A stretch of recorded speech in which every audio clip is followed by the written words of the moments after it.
세계 주요 선교지 소식을 살펴보는 월드미션 브리핑입니다. 이번 한 주 동안에는 어떤 일들이 있었을까요? 먼저 아시아 태평양 소식입니다. 일본에서 풍진 환자 수가 1,100명을 넘어섰습니다. 바이러스성 질환인 풍진은 특히 임신부들이 걸리면 위험한 질병이기도 한데요. 이번 환자 가운데 특히 도쿄와 지바현 등 수도권 환자 수가 전체 70%를 차지하고 있습니다.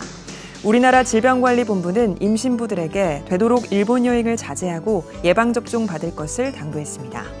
중국 소식입니다. 중국이 올 겨울에 스모그 현상이 더 심해질 것이라고 전망했습니다. 중국 생태환경부는 올 겨울 베이징 일대와 서부 평원지대의 기온이 오르고 강수량과 바람의 강도 등 대기오염을 확산하는 여건이 지난해보다 악화될 것이라고 전했습니다. 이어서 미얀마 살펴보겠습니다. 미얀마에서 같은 날 2건의 전투기 추락 사고가 일어나 조종사 2명과 인근에 사는 10대 소녀 1명이 숨졌습니다. 미얀마 공군 관리는 짙은 안개 때문에 시정이 좋지 않아서 일어난 사고라고 밝혔습니다. 이어서 아메리카 소식입니다. 미국 디트로이트에 있는 폐업한 장례식장 천장에서 영유아의 시신 11구가 발견됐습니다.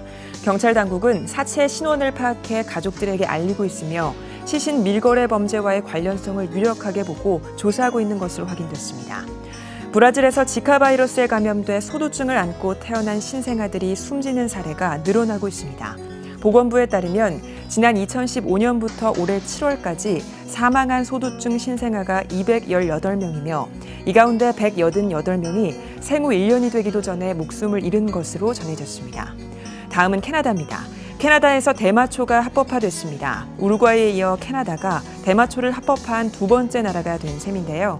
이번 대마초 합법화는 저스틴 트리도 총리가 약속한 사회적 변화의 일환으로 비밀리에 이루어지는 대마초 거래를 양성화하자는 요구에 따른 조치인 것으로 알려졌습니다. 마지막으로 미얀마 소식도 살펴보겠습니다. 미얀마 기독교인들이 교회에서 기도하지 말라는 문서에 서명하도록 강요받고 있는 것으로 알려졌습니다. 이 문서에 서명한 기독교인은 교회에서 기도할 수 없고 자신의 집에서만 개인적으로 기도할 수 있습니다. 현재 미얀마에서는 목회자 92명이 구금돼 있고 교회 5곳이 파괴됐으며 52개 교회가 폐쇄되는 등 기독교에 대한 박해가 심각한 상황입니다. 지금까지 월드미션 브리핑이었습니다.